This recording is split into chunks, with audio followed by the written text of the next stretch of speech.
Here, ons wil saam met hierdie lied, wat ons kom sê, ons buig nou in aanbidding voor Jesus die Here. 2000 jaar terug, Jesus het U aan 'n kruis gesterf en het U opgestaan, die graf is leeg en leef U en het U opgevaar hemel toe en is U nou in die regterhand van God, waar U nog steeds vir ons intree en daarom wil ons voor U kom buig en U aanbid. En dankie dat ons U woord het, die woord wat lewend is, die woord wat deur die Heilige Gees gegee is. En dankie dat U Heilige Gees ook gegee is vir ons, om ons te leer en te lei, en ook gehoorsaam te maak. Want ons kan nou ons gedagtes laat dwaal, ons kan aan ander goeders dink. Maar nou vir die oomblik, Heilige Gees, neem ons gedagtes gevangene en laat ons dit rig op die dinge wat daarbo is, op U. Ons bid dit in die groot naam van Jesus. Amen. Nou, ons leef ons nou in die jaar 2000, wat is dit, 2026, amper 2000 jaar na Jesus gesterf het, en nadat die gebeur het, en as 'n mens nou dink, al wat ons weet, van dit wat daar gebeur het, nie net in die kruis nie, maar in die hele Bybel, is die Bybel. Dit is al wat ons het. Die Bybel is, as jy nou so deur 'n venster sou kyk, jy het ons al seker deur 'n venster geloer, as jy so deur 'n venster loer, kan jy net sien, dit wat jy sien. As jy deur hierdie venster loer, kan jy nie sien wat daar gebeur nie.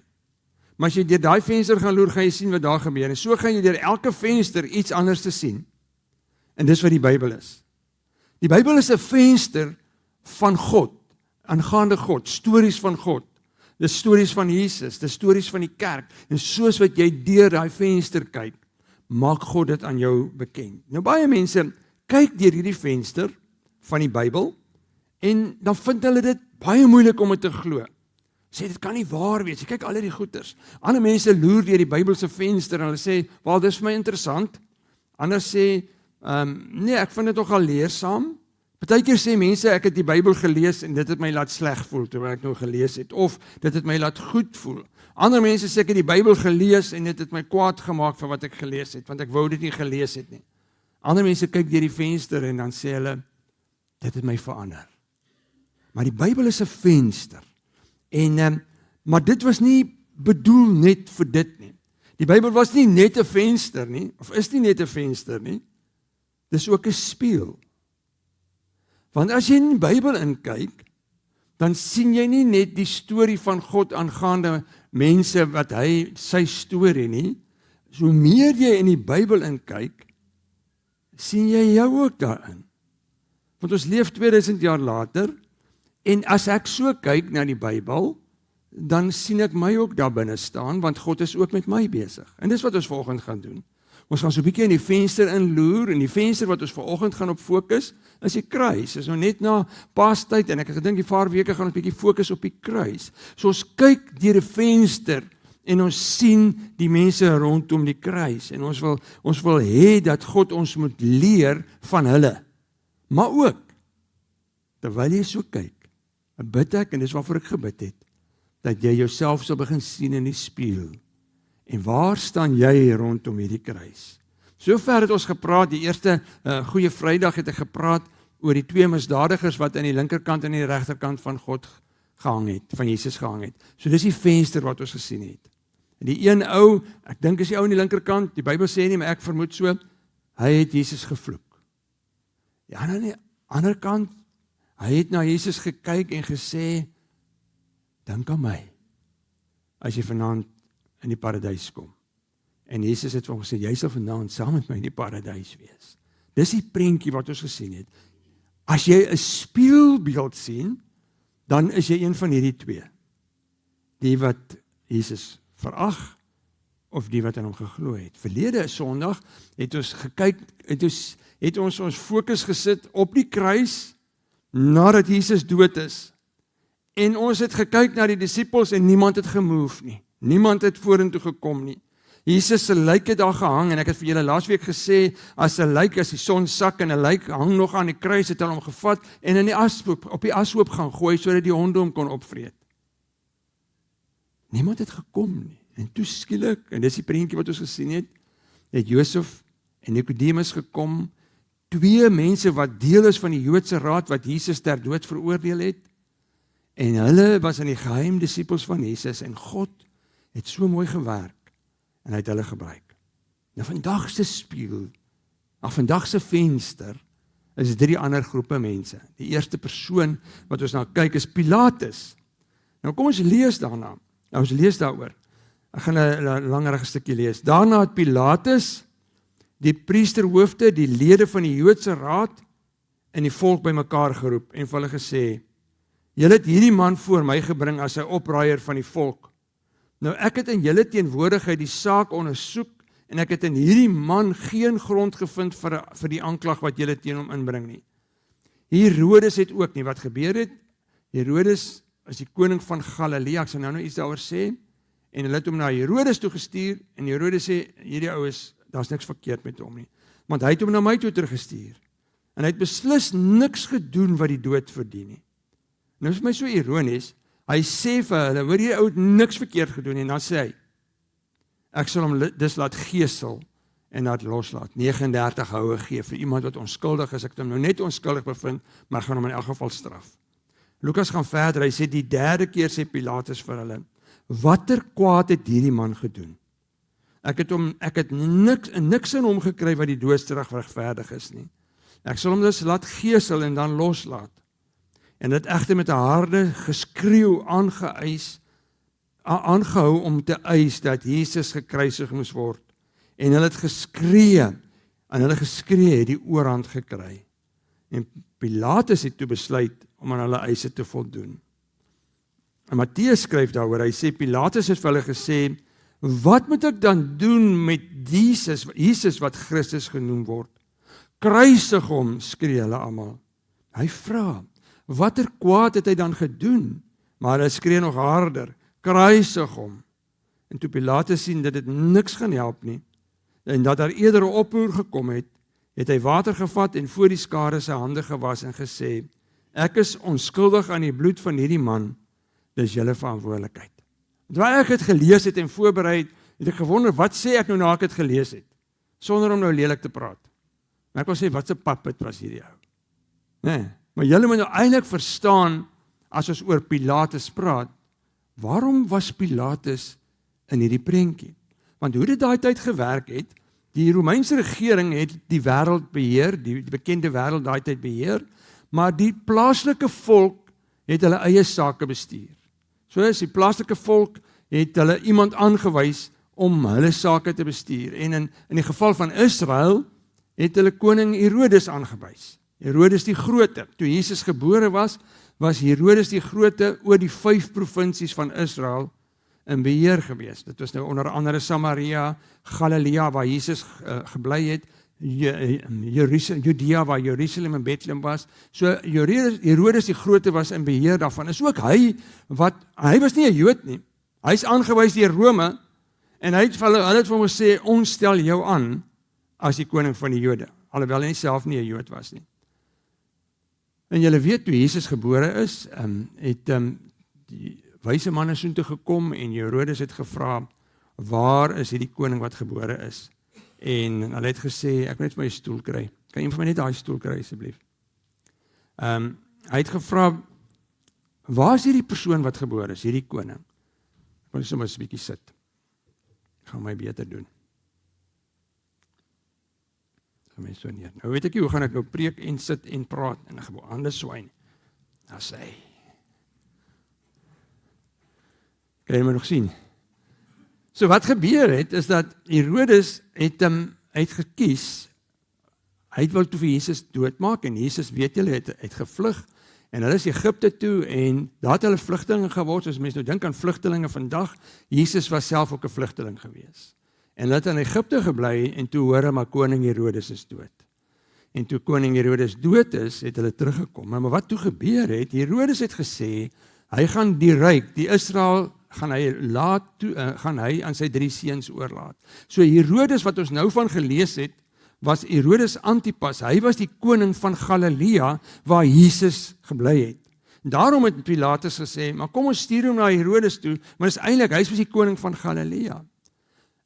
Archelaus was die ander seun van Herodes, en hy is aangestel om die koning te wees in Judea, in ander woorde in Jerusalem en in Bethlehem. Hy was die koning gewees, maar hy was so sleg gewees, dat die Romeine en die Jode het hom so gehaat, dat hulle hom na 9 jaar weggevat het, hy is verban Frankryk toe, en toe besluit Rome, maar daar is nie 'n goeie koning vir die Jode nie. So wat ons gaan doen, ons gaan Judea 'n provinsie maak van Rome, en ons gaan ons eie persoon aanstel, en hierdie persoon is die gouverneur, en hy is Pilatus. Nou die ironie van die saak is, nou sit ons daar met iemand, wat die gouverneur was, maar wat eintlik veronderstel is, waar 'n koning moes gewees het. En nou moet jy die ironie verstaan, as Pilatus vir hulle sê, maar hoorie, ek is eintlik veronderstel om julle koning te wees, want ek is net 'n gouverneur, maar hierdie ou, hier is julle koning. Ons kry nie 'n goeie koning in Judea nie, maar hierdie Jesus, ek gaan hom julle koning maak. En dis hoekom die agtergrond daar is, dat hulle uiteindelik vir die Jode sê, maar julle het 'n koning. En hierdie koning is Jesus. En ons het gesien, bo die kruis, het hy ook gesê, hy is julle koning. Daarop het die Jode geantwoord, en 'n verskriklike ding gedoen. Hulle het gesê, ons het nie 'n koning nie. Die keiser is ons koning. En tot op hierdie oomblik was die Jode se belydenis, ons haat die keiser, God is ons koning. So hulle het eintlik God verloon op daai oomblik. So as jy in Pilatus se karakter wil inklim, dan kan ons een ding van hom sê, hy was 'n people pleaser.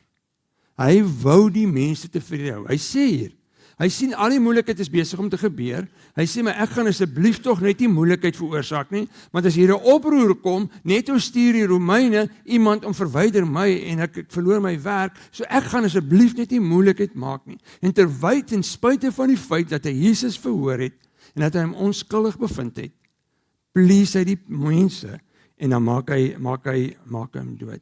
Laat hom doodmaak. En dis die venster wat ons sien.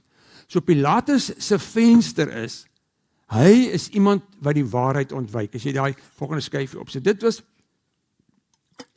iemand wat die waarheid geken het, want hy het, en dis waar ons moet kyk na ons spieelbeeld, hy het die waarheid geken, hy het hom ontmoet. Jesus sê, ek is die weg en die waarheid en die lewe. Hier staan hy voor hom, hy kyk na Jesus, hy sê, hierdie man het niks skuld in hom nie. As ek so na hom kyk, kan ek nou vir julle sê, hy is onskuldig. Dis die waarheid. Ten spyte van die waarheid, sê hy, ek gee hom vir julle kan hom doodmaak.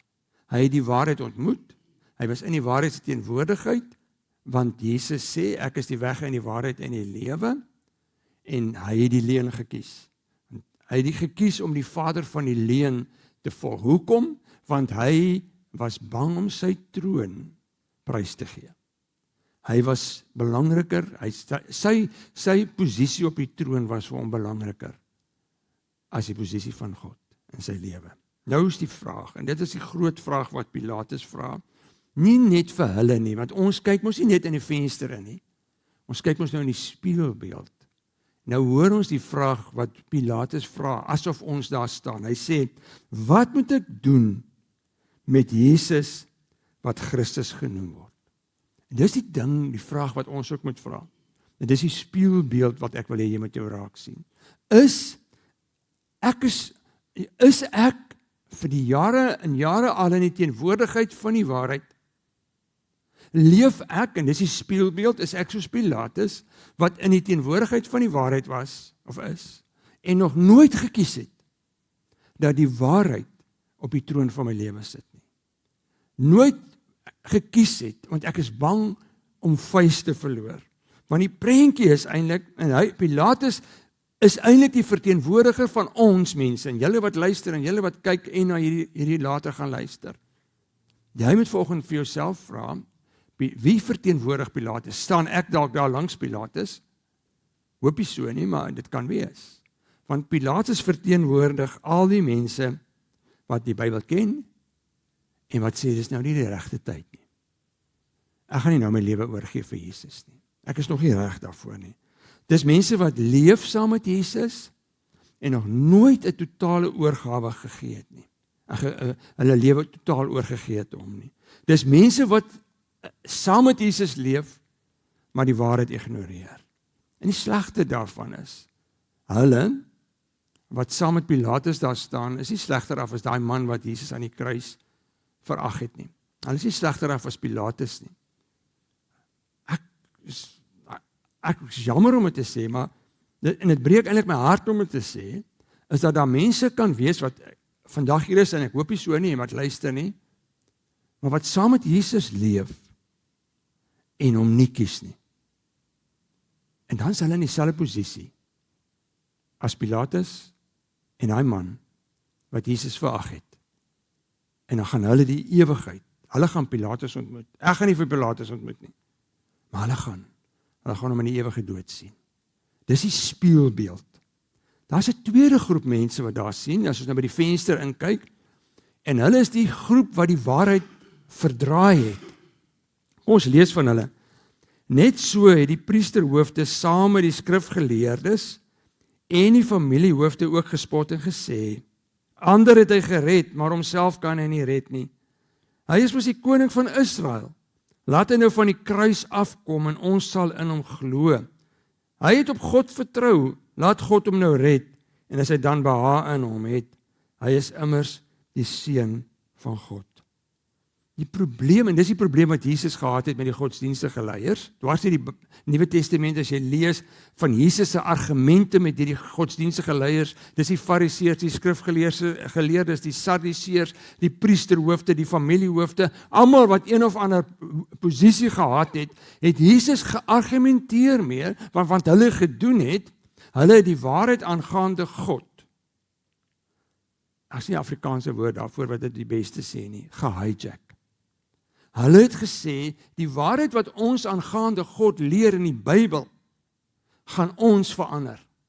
En hulle het geskrifte geskryf oor die eeue, tussen 500 en 600 jaar, het hulle Joodse geskrifte geskryf langs die Bybel.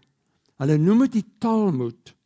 En die Talmud bestaan uit 4 geskrifte, maar 2 belangrike geskrifte. Een is die Mishnah, en die Mishnah het hulle gegaan, en hulle het na die Bybel gegaan, en van die wette van die Bybel, van God, verander, aangepas, dat dit nader aan 690 ander wette was, en die Gemara is 'n ander geskrif, dit was Jode wat oor die, rabbies wat oor 500-600 jaar se debatte oor die Bybel, wat neergeskryf is, en dit het uiteindelik die woord geword wat hulle geglo het. Dis baie soos die Rooms-Katolieke Kerk, waar die paus 'n uitspraak kan maak, en dit is nou die uitspraak.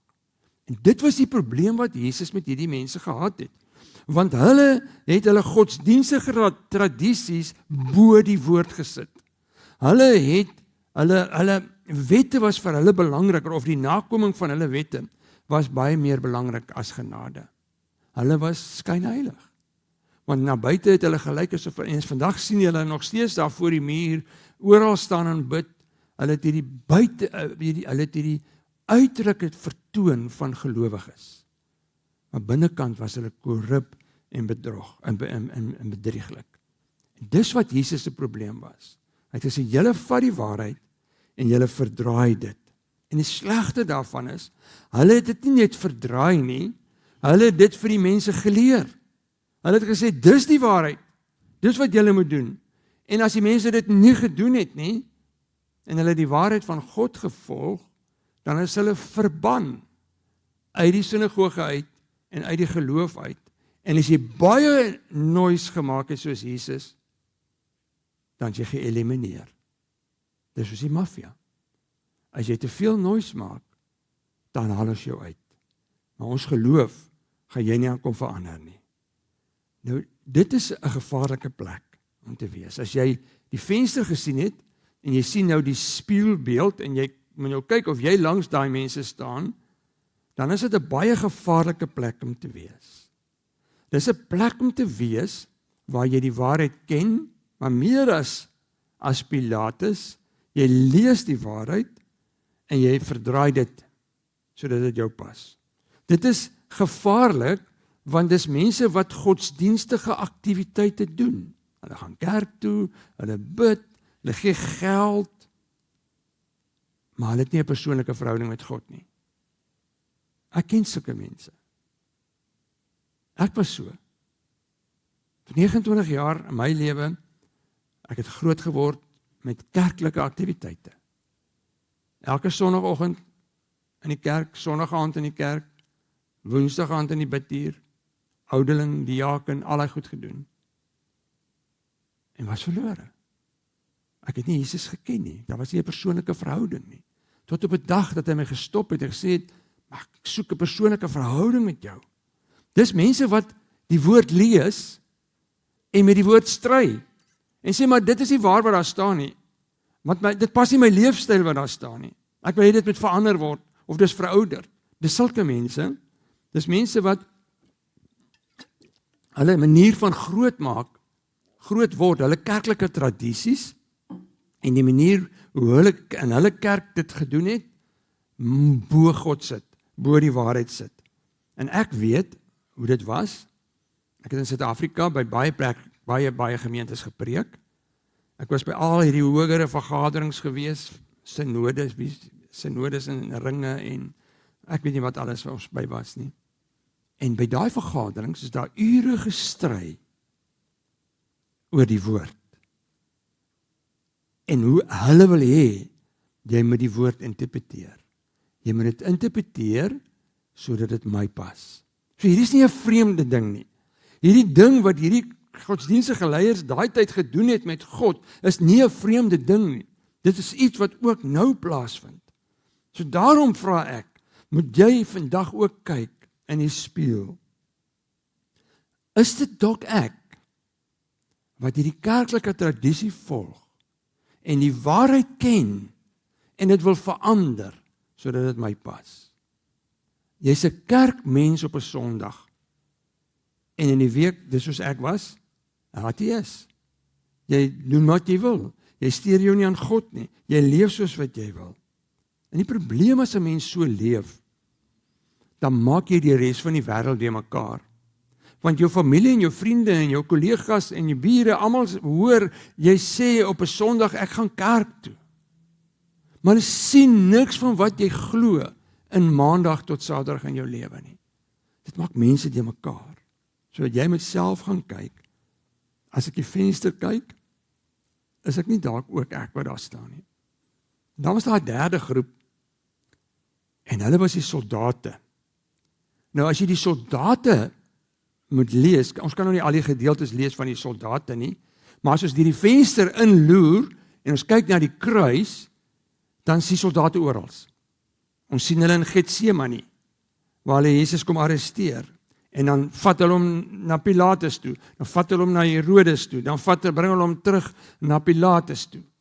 Die soldate wat besluit, hulle gaan doringtakke vat, en hulle gaan dit in 'n kroon insit, en hulle gaan dit vat, en op Jesus se kop sit, en met stokke in sy kop inslaan. Dit was die soldate. Dis die soldate wat 'n persmantel om Jesus gehang het, en dan het hulle voor hom in sy gesig gaan staan, en gesê, ons groet jou, koning van die Jode, en dan het hulle hom deur sy gesig geklap. Dis die soldate wat dit gedoen het. Dis die soldate wat gekom het, en hom so oor 'n bankie getrek het, en hom 39 houe gegee het, met 'n sweep. Ek het al vir julle vertel, die sweep het sulke leerstringe aangehad, waar hulle bene van diere en hakke en balle, ysterballe in vasgemaak het. En die doel van 'n sweep was nie om pyn te veroorsaak nie. Die doel van die sweep was om jou rug te vernietig, uitmekaar uit te ruk. Dit was die soldate se werk. Dis die soldate wat Jesus vat aan 'n kruis, en die spykers was omtrent so lank. Die ou dae het ons gepraat van 6 duim, is 15 centimeter, en dan het hulle dit deur sy gewrigte geslaan, so, en dan deur sy voete geslaan, so. Dit was die soldate wat dit gedoen het. Die soldate het daaronder by die kruis hom gespot, hom gespoeg, hom belaglik gemaak, gedobbel oor sy klere. Wie gaan sy klere wen? Maar dit was die soldate wat daar gesit het en gestaan het, wat skielik 'n donkerte beleef het, toe dit vir 3 ure donker was. Dis die soldate wat daar was, wat gehoor het, toe Jesus gesê het, Vader, in die hande gee ek my gees oor. Dit is volbring. Die soldate het daar gestaan by Jesus, toe hy dood is. Kom ons lees hulle reaksie. Toe die offisier en die soldate wat saam met hom vir Jesus bewaak het, die aardbewing sien en die dinge wat gebeur het, het hulle baie bang geword en gesê, hierdie man is werklik die seun van God. Markus skryf daaroor, hy sê toe die offisier wat reg voor Jesus gestaan het, om die laaste asem so sien uitblaas, het hy gesê, hierdie man was werklik die seun van God. Vanuit 'n totale onverwagte bron, of van mense wat daar staan, is daai soldate daar, en die offisier, hy was oor 100 soldate aangestel, kan nie anderster as om hierdie moment vas te vang vir wat dit was nie. Dis die seun van God, wat hier dood gegaan het. Hy was daar, hy was 10-1, die leier van hierdie 100 soldate, wat vir Jesus gearresteer het. Hy was daar toe hulle hom geklap het deur die gesig, dalk het hy hom deur die gesig geklap, dalk het hy ook die sweep geslaan, dalk is dit hy wat die spykers in Jesus ingeslaan het. Dit maak nie saak nie. Sy belydenis is eenvoudig. Pilatus bevind hom skuldig. Die Joodse godsdienstige leiers verag hom. Hy, die een wat die minste behoort te glo, wat nie 'n Messias verwag het nie, wat nie 'n godsdiensagtergrond gehad het nie. Hy sê op daai oomblik, sê hy wat ons almal behoort te sê. Hy is onskuldig. Hy is die seun van God. Jy sien, want as jy na God se genade kyk, nou moet jy jouself ook sien, waar staan jy? Staan jy dalk langs hierdie offisier? En sê jy ook, ek bely hy is die seun van God. Want genade, God se genade het nie kultuurgrense nie. Sy genade was nie net vir 'n paar mense nie. Want hier staan 'n ou wat 'n totale buitestander van die geloof is. En in een belydenis, hy is die seun van God, raak hy deel van die familie van God. Is hy nou deel van ons familie? Hy het nie bewyse gesoek nie. Hy het nie gesê, ek gaan eers hierdie saak ondersoek nie. Hy het 'n paar ure in Jesus se teenwoordigheid gewees, en dit was vir hom genoeg, om te sê, Jesus is my koning, is en hy is die God.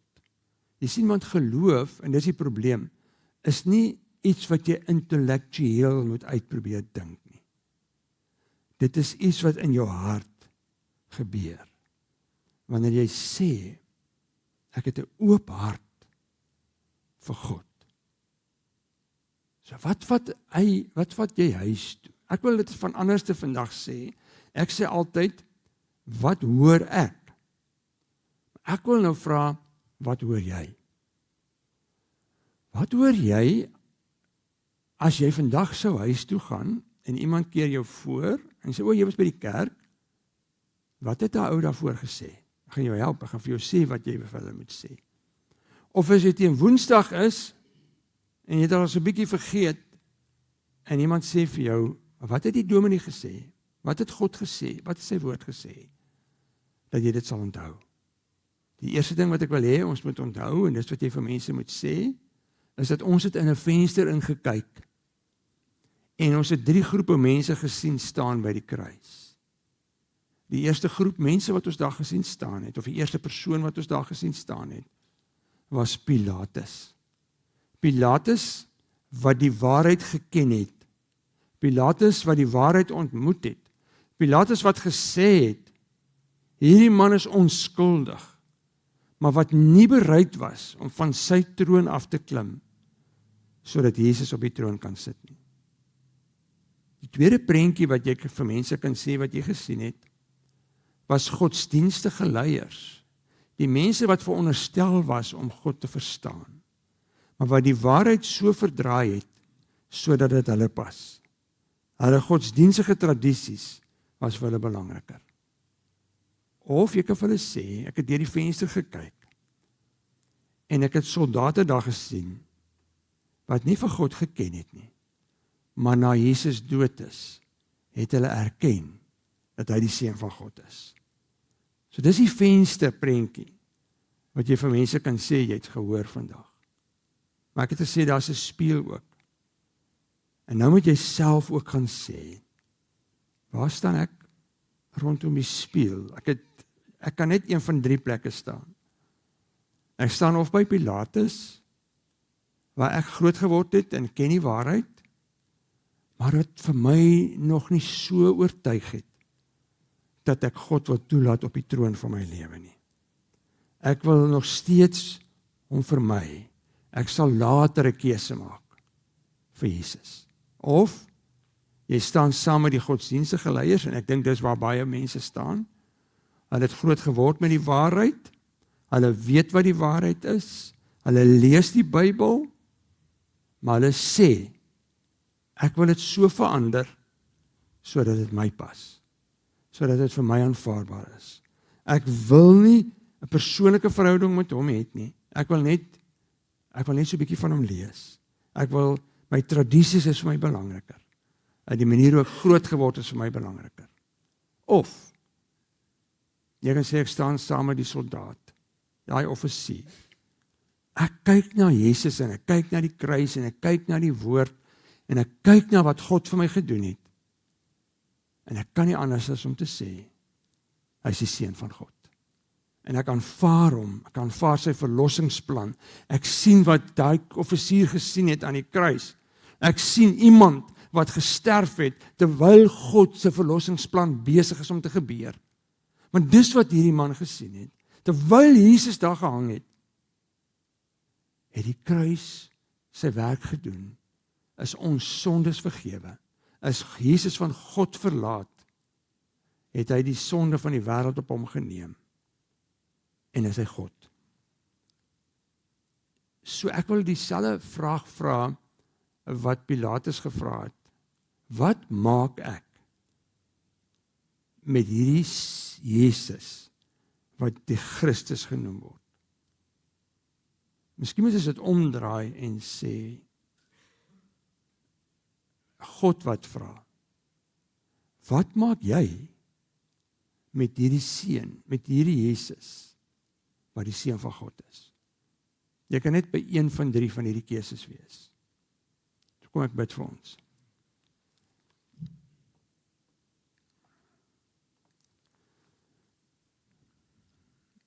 Here, U weet waar elkeen van ons met U staan.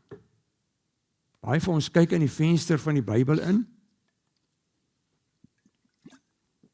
en ons lees dit, ons word daarmee groot, ons word groot met Bybelversies, die goed wat vir ons bekend klink, ons kom sit in die kerk, ons lees die woord, en ons wil dit verander. Ons wil hê dit moet ons pas. Of ons is dalk hier is dalk mense wat luister en kyk, wat weet dat Jesus behoort op die troon van my lewe te wees. Maar wat sê nie nou nie, eers later. En Vader, dan hoop ek en ek bid daarvoor, dat elkeen van ons wat hier sit, en luister en kyk, sal sê, Jesus is die seun van God. Ek wil hê hy moet op my troon kom, op my lewe kom sit. Ek wil my manier van dink, my manier van optree, wil ek stop, en ek wil vra die woord en die gees met my verander. Help ons elkeen daarmee, Here. Help my en hulle wat luister. In Jesus se naam. Amen.